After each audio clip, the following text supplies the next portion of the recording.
Welcome back. In the last video I was trying my hand at arc welding by making a blacksmith's tool caddy.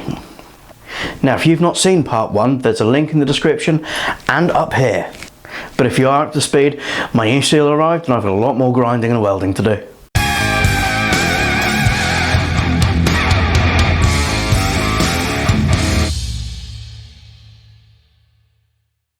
What could be more exciting than new steel? I have the offcuts of the flat bar that I have now welded together into one bar long enough for the rack. That will be to hang the tongs from. I have two 1 meter lengths of 25mm box section, and I have two pieces of 60mm box section. One is 100mm long, one is 200mm long. These are going to be my chisel and punch holders. I have worked up quickly on the computer a drilling template, and I've stuck that on with Pritt stick, and I'm going to be using this to lay out my holes, and that's going to be the first thing we're going to do.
Now after I recorded that footage, I was thrilled as to how it was turning out. Looking back at it, I screwed up.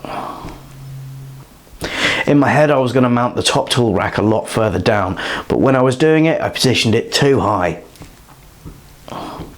Where it's mounted at the moment, it's interfering with the hammer handles, and I'm going to have to cut that out and fix it. After that's done, all that's left is to clean it up with a grinder and give it a coat of paint. If you want to, I would absolutely love it if you'd leave a like or a comment, but make sure you subscribe so you don't miss part 3.